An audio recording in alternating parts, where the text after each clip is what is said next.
네, 그 다음에 이제 모두가 알고 있는 람세스 2세를 살펴볼 건데요. 게임 문명에도 늘 등장하는 시간순사 게임 그거요? 저도 한때 굉장히 즐겼던 그 게임인데 문명 5에서도 굉장히 저도 많이 했었는데 사실 문명 5에서 람세스 2세를 고르면은 노동자를 제공을 해주거든요. 네. 노동자를 제공을 해주는데 이게 피라미드를 많이 지은 노동자로 상상을 하잖아요. 근데 람세스는 피라미드를 하나도 짓지 않았고요. 람세스는 신전을 굉장히 많이 지은 그런 파라오로 유명을 한데 람세스 시기에는 이미 피라미드를 짓지 않고 있었어요. 네. 그래서 이미 그 피라미드를 짓지 않던 시기라 그 문명 5에서 그 람세스를 고르면은 뒤에 이집트가 이렇게 그러니까 이집트가 아니라 피라미드가 배경으로 딱 있거든요. 피라미드 앞에 노동자 2명이 이렇게 일을 하고 있는 이런 모습이 나와요. 사실 그게 고증이 제대로 되지 않았다는 게 될 수 있는 거죠. 근데 또 이집트를 또 상징하는 거는 또 피라미드이기 때문에 그렇게 전달을 해야 또 확실해서 그쵸. 그런 선택을 했을 거라고 믿고요. 람세스 2세는 뭐 람세스 더 그레이트라고 불리는 것처럼 그 알렉산더 대왕이랑 그 비슷한 느낌인 거죠. 람세스 2세 대왕 같은 느낌인 건데 일단 영토적으로는 가장 넓은 영토를 가지긴 했대요. 신왕국 시기에서. 원래 그 람세스의 아버지가 세티 1세라 그래가지고 장군 출신의 파라오였대요. 그러면서 세티 1세가 즉위를 하면서도 그 람세스 2세는 어려서부터 계속해서 넌 왕이 돼야 한다라는 이런 교육을 받았을 거라고 예상을 많이 한다고 하거든요. 그래서 이미 10살 때부터 장군을 하고 있었대요. 군대에서. 그러다가 본인이 즉위를 하면서 그 북쪽으로 땅을 되게 넓히고 싶어하는 이런 욕구가 되게 강했다라고 이야기를 하더라고요. 그래서 실제로 그때 약간 미케네 문명이랑 연관이 있을 거라는 말이 많은데 고대 그리스의 고대 문명이죠. 근데 그 당시에는 해적이라고 이야기를 했다고 하더라고요. 이 해적 세력을 싹 걷어냈다라고 이야기를 하거든요. 근데 그 다음에 그 히타이트 문명이랑 이제 여기서 충돌을 하는데요. 이 히타이트 문명이랑은 사실 이기지는 못했어요. 거의 지는 거에 가까웠다라고 이야기를 하거든요. 그 양쪽 사료를 다 비교를 해보면은 그 세력상으로 히타이트가 조금 더 우세에 있었던 것 같아요. 근데 이 둘이 평화조약을 맺어요. 근데 이게 세계 최초의 평화조약이어가지고 네. 이 평화조약문의 복제본이 그 UN 본부에 있다라고 하더라고요. 약간 그 평화에 대한 상징처럼 이렇게 존재를 하면서 둘이 약간 평화조약을 맺고 그 이후로는 그 엄청나게 오랫동안 싸우고 나서 조약을 한 것 치고는 굉장히 또 평화롭게 지냈다라고 이야기를 하고요. 그 람세스가 거의 90살에 사망을 하거든요. 그 당시에 보면은 거의 90살이면은 지금도 90세면은 굉장히 오래 산 거잖아요. 근데 그 당시에 평균 수명이 20대 후반이었대요. 엄청난 거죠. 그러니까 그 20살 초반인가 즉위를 해가지고 70년 정도를 통치한 걸로 추정이 된대요. 근데 70년이면은 3세대가 지나가는 거예요. 이집트 입장에서는. 이 사람은 4세대를 살아온 거죠. 90살을 살아오니까 그 자기 손자가 먼저 가는 경우까지 존재를 했대요. 근데 평생 동안 그래서 신전 짓고 이러는 정말 그 건축에 대한 이런 원래 파라오들이 건축에 대한 야심찬 이런 게 많지만 가장 거대한 피라미드를 지었다는 쿠프 왕이 24년 동안 그 재위를 하면서 그거를 짓잖아요. 네. 이 사람은 70년 동안 했으니까 정말 그 동서남북으로 거의 모든 게 람세스 시대에 만들어진 거예요. 그러니까 저희가 지금 알고 있는 거의 모든 신전이나 이런 거는 람세스에 의해서 증축이 되거나 지어졌거나 하는 경우가 되게 많대요. 그래서 가장 첫 번째로 나오는 신전이 카르나크 신전이라는 건데 이거는 기원전 2000년대부터 중왕국 시절부터 계속 지어지던 건데 모든 파라오들이 계속해서 증축을 시켰대요. 그러니까 이게 아문신이라고 저희가 이야기를 했잖아요. 그 호루스 신 다음으로 아문신이 이제 거의 중심의 신처럼 나타나는데 이 아문신의 신전 같은 느낌인 거거든요. 그래서 그 주위로 해가지고 문을 새로 만들고 뭐 어디를 갈아엎고 계속 이런 식으로 증축을 하는데 거의 마지막으로 카르나크 신전에 탐문이라고 이야기를 하더라고요. 그러니까 약간 대문 같은 거죠. 그러니까 대문을 2개를 짓고 그 사이를 기둥을 정말 엄청나게 많이 세워가지고 그 무슨 노트르담 대성당이 2개는 들어갈 정도의 크기를 기둥으로 정말 꽉 채웠다라고 이야기를 하거든요. 근데 이 기둥을 세운 거에 대해서 연구가 계속 이루어지는데 그 기둥이 정말 엄청 거대해요. 이게 거의 뭐 사람 한 4명 정도가 이렇게 둘러야지 두를 수 있는 팔을 쫙 뻗어서 할 수 있는 정도인데 그러니까 이거를 돌을 깎아서 가져오지는 못했을 거라고 이야기를 하더라고요. 근데 이게 이렇게 한 토막씩 잘려가지고 가져왔대요. 근데 그 당시에 이렇게 기중기나 뭐 이런 게 없었기 때문에 이걸 어떻게 지었을까에 대해서 되게 연구를 많이 하는데, 이거를 한 층을 돌을 쌓아놓은 다음에 그 옆으로 흙을 쫙 다 쌓은 것 같대요. 네. 그러니까 흙을 한 층을 더 쌓아가지고 그 위로 그냥 돌을 옮기는 거죠. 그리고 돌을 옮겨서 그 기둥 위에다가 한 층 더 맞춰 놓은 다음에 그러고서 한 층 더 이제 흙을 쌓는 거죠. 그러고서 끝까지 쫙 기둥을 싹 세워놓은 다음에 이제 흙을 다 파내는 거죠. 이런 형식으로 지었다라고 이야기를 하는데요. 그 돌 사이사이에 나무로 이용을 해가지고 볼트너트 형식으로 나무를 쫙 끼워 넣어가지고, 나무는 시간이 지나면서 점점 이렇게 팽창한다고 이야기를 하잖아요. 네. 그래서 거의 완벽하게 부서지지 않는 그런 형태가 만들어졌다고 이야기를 하더라고요. 그래서 그 거대한 돌을 도대체 어떻게 쌓았을까라고 하는데, 지금은 그게 가장 맞는 학설이라고 이야기를 하고요. 그래서 그런 식으로 카레나크 신전에 탐문을 지어놓고, 이제 본인만의 그 장제전이라고 이야기를 하잖아요. 이제 본인만의 사원을 하나 짓는 게 라메세움 신전인데요. 라메세움 장제전이라고 하는 게 더 맞겠죠. 본인만의 것이니까. 여기에 자유의 여신상보다 15배 무거운 본인의 석상을 세워놓는데요. 제가 지금 최근까지 본 자료로는 아직 옮기지 못하고 그 자리에 그대로 누워있다고 하는데, 쓰러진 상태로. 그러면 자유의 신상보다 큰가요? 크기는 사실 잘 모르겠는데, 근데 자유의 신상도 엄청 크지 않나요? 제가 자유의 신상을 본 적이 없어서 눈대중으로만 보지. 근데 둘이 크기는 비등비등해 보이거든요. 근데 아마 돌 재질이 좀 무거운 재질을 쓴 거지 않을까요? 근데 거의 비등비등하다 할 정도로 거대하더라고요. 진짜. 근데 돌 무게가 아마 뭐 이 사람들은 그 당시에 화강암이나 석회암을 많이 썼다고 하니까 화강암이 제일 무거운 돌 중에 하나라고 저는 알고 있거든요. 강도가 제일 센 대신에 제일 무겁대요. 그래서 무게가 더 나가는 거지 않을까라고 생각을 하는데, 그 부분은 제가 자료를 찾아보질 않아요.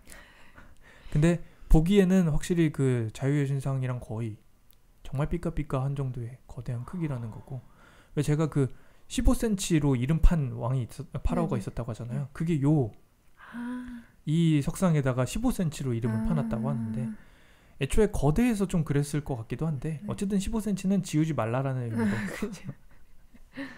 근데 그 람세스가 근데 그렇게 남의 석상에다가 이름 지우고 본인 이름을 그렇게 많이 썼대요. 그러니까 그 왜 투탕카멘이나 이런 지우고 싶어하는 왕이, 그 파라오들이 있었다라고 하잖아요.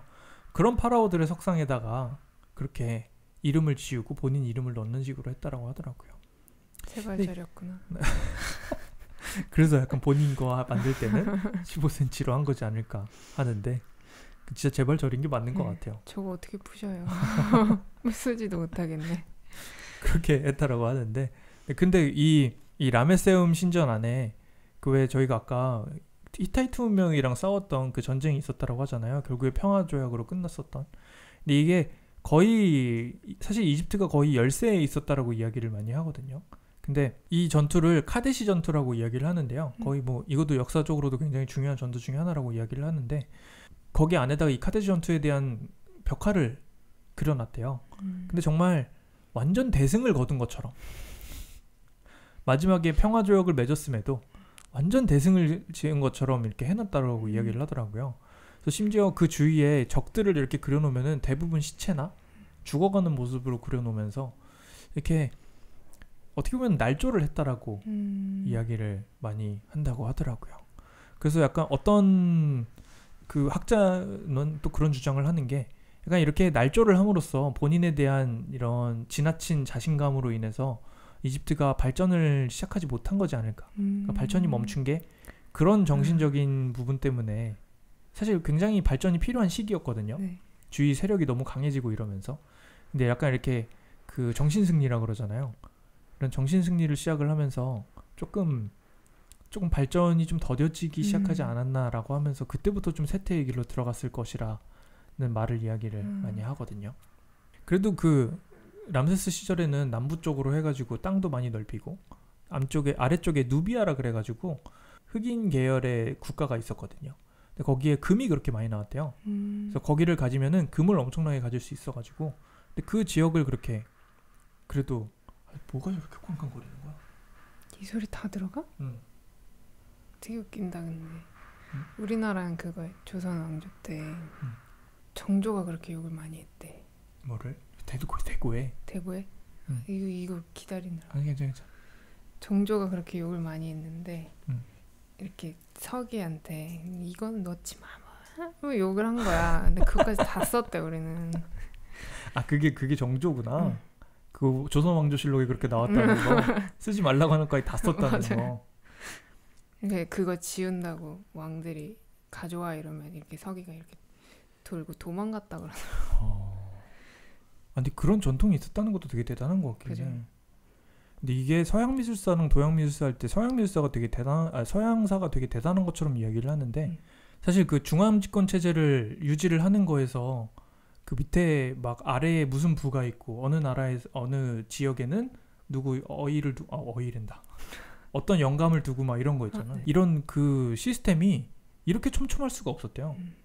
그 전에 이런 시스템이 없었기 때문에 영주들이 생겨나고 하면서 지방이 막 자기네들끼리 힘을 싸우면서 싸웠던 이런 중세 시대가 있었던 건데 우리는 그런 시스템을 너무 잘 잡아놓고 관리를 잘했기 때문에 중앙집권 체제가 만들어진 거라고 이야기를 하다. 그러니까 우리는 사실 그런 중세의 시기를 지나지 않았다는 거에서 사실 자랑스러워할 만한 건데 그 중세의 시기가 굉장히 좀 이렇게 판타지가 많잖아요. 네, 그죠. 용도 나올 것 같고. 용도 나오고 뭐 마녀도 있고 뭐 한 거의 디즈니의 모든 스토리는 거기서 나오잖아요. 근데 왕자의 게임이 왕자의 게임은 끝장이죠. 근데 그런 그 신비로움 자체가 사실은 굉장히 불안한 사회의 모습에서 나오는 건데 그런 부분들에 대해서 동양의 이런 역사나 이런 가치가 오히려 떨어지는 게 되게 애매하더라고요. 그죠. 좀 아닌 것 같다는 생각도 많이 들고 공부를 하면서. 용은 우리나라도 있었는데. 그리고 어떻게 보면은 서양사가 유럽이랑 이런 쪽으로 통합이 될 수 있는 거는 유럽 내부적으로 굉장히 혼란스러웠고 자기네들끼리 막 섞이고 난리가 나서 그런 거거든요. 네. 동양 쪽에서는 국가들끼리 자기네들만의 이 문화를 딱 만들어 놓고 서로 정말 이렇게 땅 조금씩 내주면서 계속 싸우고 있었단 말이에요. 그래서 이런 부분 자체가 각자 문화를 굉장히 강력하게 확립을 하고서 힘겨루기를 잘하고 있었다는 의미인 것 같거든요. 근데 서양사에서는 그게 서로 잡아먹히느라 바빴던 거죠. 한쪽이 막 강해지면은 막 다 강해지고 다 먹고 이랬던 게 강했기 때문에 이렇게 간단하게 정리가 가능한 거거든요. 오히려. 근데 우리는 간단하게 정리가 힘들어가지고 오히려 공부하기가 복잡해지고 역사를 정리하기가 혼란스러워지는 느낌이 생기는 거죠. 그래서 아직 제가 어쩌다 보니까 서양사를 더 먼저 공부를 해가지고 동양인 주제에 그래서 한국사랑 이런 걸 좀 더 열심히 공부를 하고 나서 그런 얘기도 다음에 열심히 좀 퍼보겠습니다. 네. 그래서 근데 그렇게 라메세움 신전에서는 날조를 펼치면서 약간 그 쇠퇴의 길이 그런 식으로 그 이집트인의 정신이 이런 식으로 하면서 약간 이집트인이라고 하면은 되게 환상적이고 뭔가 쾌락을 추구하고 약간 이런 게 좀 존재를 하잖아요. 그게 이런 정신 때문에 시작된 거지 않을까라는 이야기를 많이 하더라고요. 땅이 워낙 농사가 잘 되고 이랬기 때문에 좀 부유해서 그랬었던 것도 있는 것 같은데 어쨌든 람세스가 굉장히 열심히 군대를 키운 걸로 유명하거든요. 근데 그 시절마저 이렇게 했다는 것 자체가 뭔가 이래서 쇠퇴기가 찾아오지 않았을까라는 생각을 좀 하기도 하고요. 근데 어쨌든 그 영토가 넓었기 때문에 또 하나 보여주는 거는 아부신벨 신전인데요. 근데 이 아부신벨 신전이 사실 라메세움 신전이라는 이 장제전보다 조금 더 의미가 더 깊은 게 라메세움 신전에서도 본인을 좀 신격화를 많이 시키는데 아부신벨 신전에서는 거의 완전히 선언을 해버리는 느낌으로 만들었다라고 이야기를 하거든요. 근데 아부신벨 신전이 수도랑 굉장히 먼 남쪽 지역에 있어요. 근데 이게 남쪽에 되게 멀리다 지어온 게 그 아문신이라는 원래 신이 있잖아요. 이 신의 영토를 침범하지 않기 위해서 멀리다 지은 거래요. 그러니까 이 신이 원래 영토를 가지고 있는데 그 안에다가 지으면은 약간 이단의 파라오가 되는 거죠. 그래서 멀리에다가 그 영토 밖에다가 자기가 개척해 놓은 영토에다가 지음으로써 자기를 신격화를 딱 시켰다라고 이야기를 하거든요. 근데 이 신전 안에도 카데시 전투에 대한 날조가 있다고 하고요. 근데 물론 사료상으로 그 히타이트가 더 우세했다는 거기 때문에 날조가 아닐 수도 있죠. 근데 70년 동안 즉위를 하면서 계속해서 그 평화협약을 한 다음에 계속 우리는 이길 뻔했는데 평화협약을 한 것이다라고 하면서 살았으면 그때쯤 70년 정도면 본인이 믿을만도 하지 않을까 싶기도 하기는 한데 네, 남의 왕이라고 너무 대충 얘기하는 것 같긴 한데 네, 바다 건너니까 적당히 얘기하고 하도록 하겠습니다. 그래서 이게 대신전이랑 소신전으로 나눠지는데요. 그러니까 대신전은 이제 본인을 위한 신전이고 네. 소신전은 그 파라오가 70살을 살면서 굉장히 많은 후궁과 왕비가 있었다라고 하는데요. 심지어 그 되게 오랫동안 즉위를 했잖아요. 그래서 본인의 딸을 왕비로 삼기도 했었대요. 근데 어쨌든 첫 번째 왕비를 가장 사랑했다라고 이야기를 하거든요.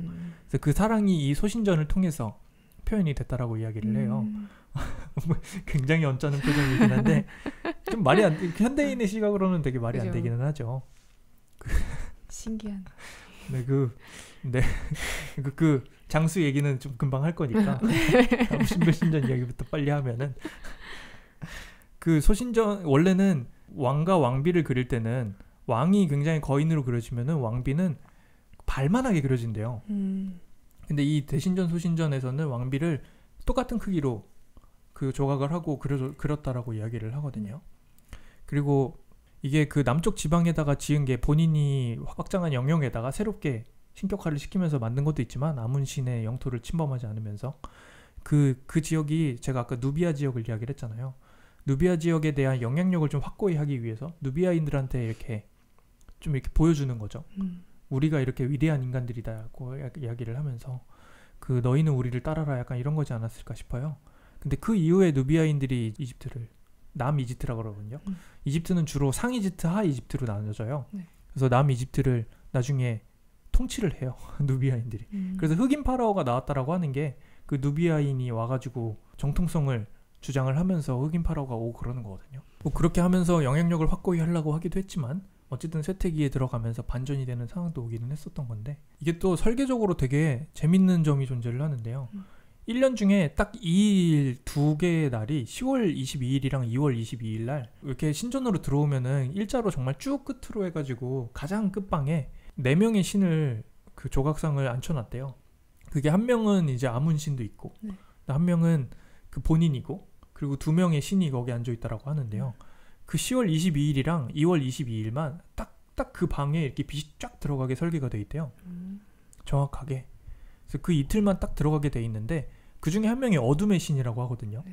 근데 어둠의 신은 딱 빛이 안 되게끔 이렇게 딱 가려놨대요. 그런 거는 또 되게 신왕국의 이집트쯤 되면은 수학이나 이런 거가 거의 전 세계에서 가장 많이 발달한 나라였다라고 이야기를 하거든요. 근데 그 시절에 수능 같은 게 존재를 했대요. 그러니까 수능까지는 아니고 그러니까 과거제도 같은 거죠. 그러니까 수능이라고 얘기하면 좀 그러네. 대학을 가는 게 아니니까 과거제도 같은 게 있었는데 그 당시에 파라오랜다. 피라미드가 안 지어진 지가 거의 이제 한 엄청나게 한 몇백 년 이상의 시간이 흐른 상태였거든요. 근데 파라오를 짓는 법에 대한 수학적인 계산을 하는 문제가 나오고 그랬대요. 그랬을 정도로 수학이 굉장히 많이 발달을 해가지고 그래서 애기들이 어렸을 때부터 수학학원을 다녔대요. 그러니까 수학을 가리키는 학원 같은 게 있어가지고 그 당시에 서민이 가장 높이까지 올라갈 수 있는 게 석이었다라고 하거든요. 그러니까 그 석이라는 게 막 무덤 같은 거 짓는 거 관리하고 막 이러는 관리직인 거죠. 네. 그러니까 관리직으로 올라갈 수 있었는데 그걸 하려면 그런 수학이나 이런 걸 공부를 했어야 됐다고 하는데 이랬을 정도로 많이 발달을 했었던 시기여서 이런 설계가 가능했었다고 이야기를 하더라고요. 아부신벨 신전이 돌산을 깎아가지고 만든 거거든요. 그 돌을 만들어다가 갖다 붙인 게 아니라 실제 그 돌산을 깎아가지고 만들어놨대요. 그러니까 어떻게 보면은 그 지역에 살던 누비아인들한테는 굉장히 충격적인 일이겠죠. 자기가 이렇게 맨날 쳐다보던 산이 신전으로 변해 있으니까. 그랬었는데 이게 한번 이게 현대에 들어가지고 1900 몇 년도인가 1900년대 초반에 아스완 지역에 그러니까 현대적인 댐이 들어서게 되면서 침수 위기에 빠진 거예요. 그러니까 물 수위가 올라갈 위기인 거죠. 근데 이게 워낙 역사적으로 의미가 강하다 보니까 유네스코랑 이런 데가 나서가지고 이걸 다 잘라서 분해를 해서 옮겨놨다라고 이야기를 하거든요. 근데 그래서 이 당시에 이 10월 22일이랑 2월 22일에 해가 딱 들어가야 되잖아요. 네. 이거를 지켜내려고 1년 동안 계속 계산을 했대요. 어떻게 옮겨서 어디에 옮겨서 어떻게 놔야 될까. 그래서 1년 동안 계산을 하면서 했는데 결국에는 하루에 오차가 생겼대요. 그래서 지금은 10월 21일이랑 2월 22일에 해가 들어온다라고 이야기를 하더라고요. 그래도 그런 노력을 했다는 것 자체가 대단한 것 같아요. 그냥 옮기는 것만이 아니라 그런 설계적인 구조나 의미까지 가져가려고 했다라는 게 좀 대단한 것 같더라고요. 그래서 이런 굉장한 스토리가 많은 신전이고요. 그래서 약간 람세스 하면은 아부신벨 신전이 딱 표가 나잖아요. 그래서 그런 부분이 존재를 하는데 그 마지막으로는 이제 장수했다는 부분에 대해서 이야기를 하면 굉장히 흥미롭거든요. 네. 일단 왕비가 한 명 있었지만 그 평균 수명의 4배를 산 거예요, 거의.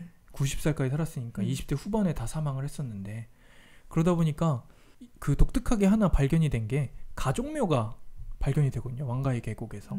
왕가의 계곡은 원래 본인만 묻혀지거나 왕족들이 묻혀있는 이런 독립된 형태의 묘였는데, 방이 한 120개가 넘어가는 가족묘가 하나가 발견이 됐대요. 이게 1800년대에 발견이 됐다라고 하거든요. 근데 그 이후에 방 구조를 대충 이제 우겨 넣어서 그려 놓은 거죠. 근데 이거를 1900년대에 어떤 학자가 발견을 하고서 이 구조가 뭔가 좀 이상한 거예요, 다른 거에 비해서. 근데 이 사람이 뭐 지도를 만들던 사람이었대요. 왕가의 계곡에 있는 지도를 정리를 하는 학자였는데, 이제 그 연구 자금이 떨어져서 지도 만들던 거를 좀 중단을 하고 뭔가 다른 이것저것 해보려고 자료를 막 찾아보고 있었는데, 이상하게 구조가 이상한 무덤을 하나 발견을 한 거죠. 1800년대 학자가 남겨놓은. 그래서 그거를 한번 들어가서 한번 이렇게 살펴봤는데 뭐가 이상하더라는 거예요. 좀 더 살펴봤더니 그게 람세스의 가족묘였던 거죠. 그래서 그게 계속해서 파내고 있었다라고 하는데, 이게 제가 본 게 2000년대 초반 자료였는데 그때도 파고 있었거든요. 지금은 아마 거의 다 파져있지 않았을까라고 하는데, 찾아봤는데 자료를 제가 못 찾았어요. 그 자료에서 멈춰있기는 한데, 그래서 그 본인의 계승자가 있을 거 아니에요. 본인이 사망하면은 다음 계승자로 있을 사람들이 5명이 먼저 갔대요. 5명이 먼저 사망을 하고, 그래서 그 어쨌든 다 자기 아들들이잖아요. 그래서 그 아들들도 이렇게 다 묻어주는 그 기분에 대해서 되게 이야기를 많이 하더라고요. 이 자료들을 보면은 127명의 자기 손주까지 그 묻어주는 기분이 어땠을까라고는 100 몇 명이라고 120명이 넘는다라고 이야기를 하거든요. 가족이요? 그러니까 가족묘에 묻어준 게. 그러니까 왕비가 그렇게 많고 하다 보니까 자손도 많고 손주까지 묻어주고 하다 보니까 증손주까지 보지 않았을까요? 당연히. 증손주 빠르면 증손주의 사망까지 봤을 수도 있겠죠. 그러니까 이제 정확한 자료가 남아있지 않기 때문에 다 하는 건데, 그래서 워낙 자손이 많다 보니까 정말 이게 진짜 자손이냐, 양자가 있는 거 아니냐라는 이제 학설도 나오는 건데, 어쨌든 그 가족묘에는 120개가 넘는, 뭐 엔터테인먼트 뭐 이런 건 줄 알았지. 축구팀이 12개는 나오는 그런 형태인 거죠. 그 본인의 무덤도 완성된 지 60년 만에 세상에 묻혔다라고 하더라고요. 굉장히 그 시대에 비하면은, 근데 정말 한 90살까지 사는 파라오가 있었다라고 해보세요. 약간 다 30살에 죽는데 90살까지 살아있어요. 그러면 진짜 불사신처럼 느껴질 것 같아요. 그쵸. 진짜 신적인 존재처럼.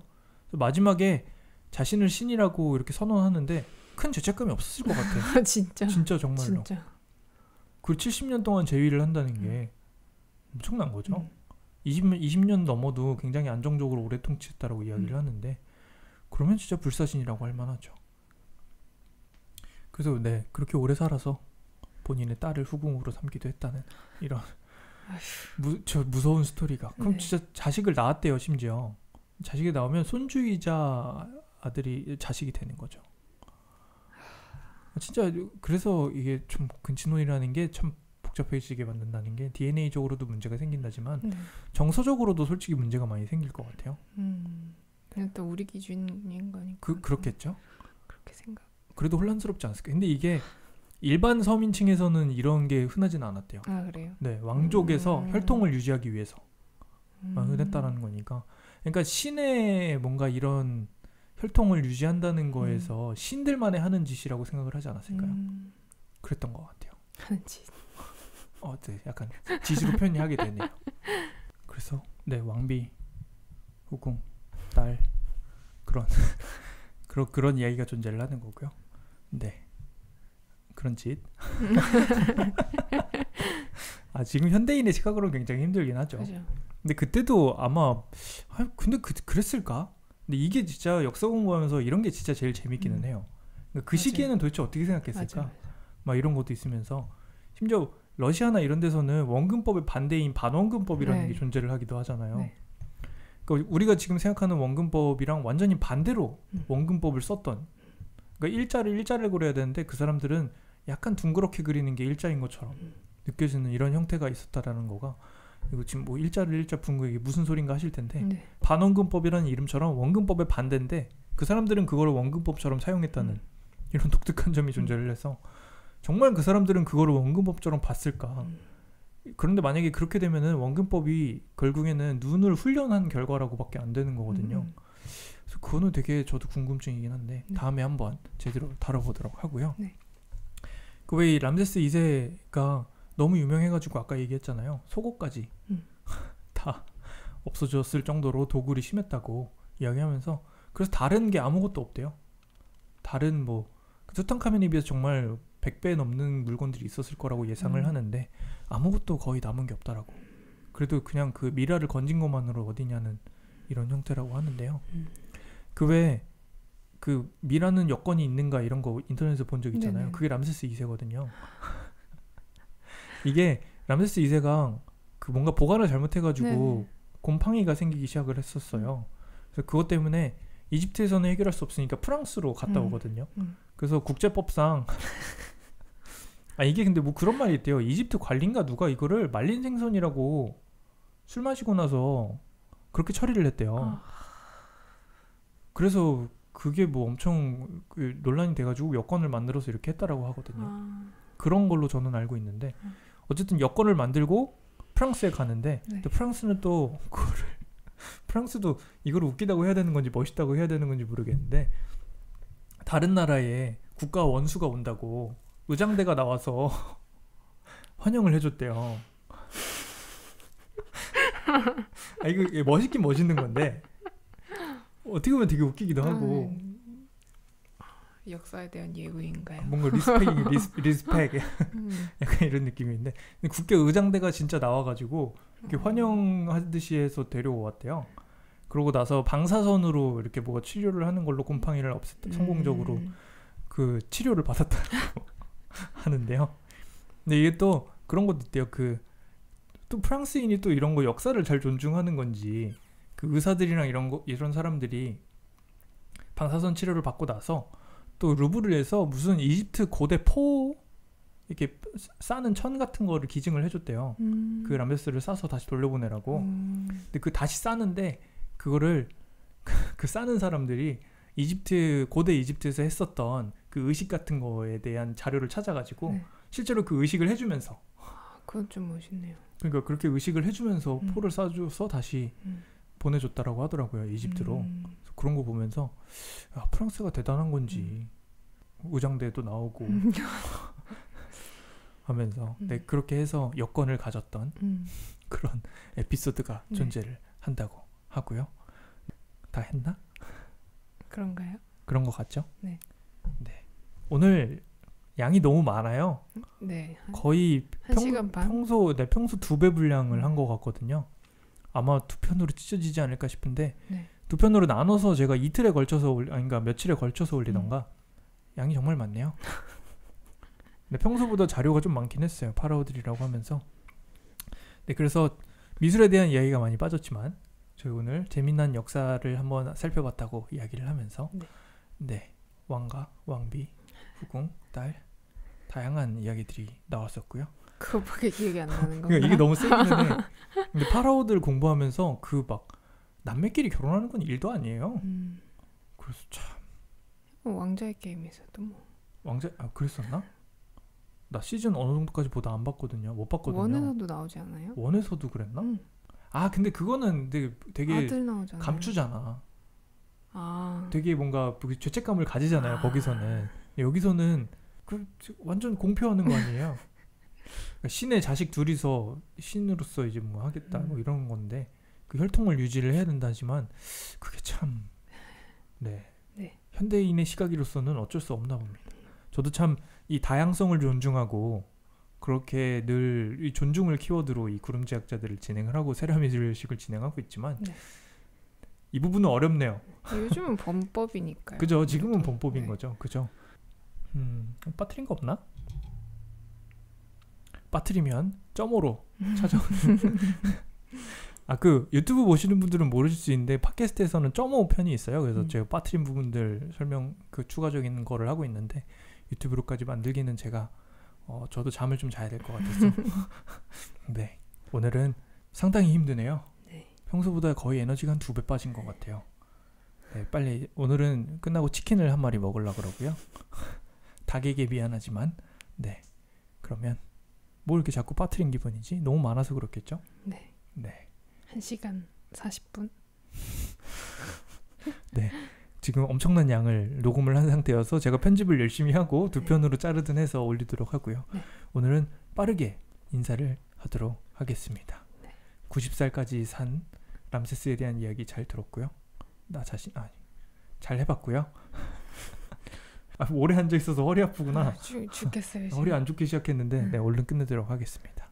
네, 다음 주에는 원래는 이번 주에 같이 할 수 있으면 하려고 그랬는데 분량이 너무 많아가지고 안 될 것 같고요. 다음 시간에는 그 이집트의 편견과 진실이라는 이런 주제로 해가지고 이집트에 대해 가지고 있는 편견과 진실에 대해서 그리고 그게 왜 진실로 밝혀진 학설들이나 이런 부분의 증거를 살펴보면서 이야기를 좀 해보려고 하고요. 네. 어쩌다 보니까 거의 4-5편의 이야기가 나오고 있네요. 이집트가. 한 달이 지나가죠.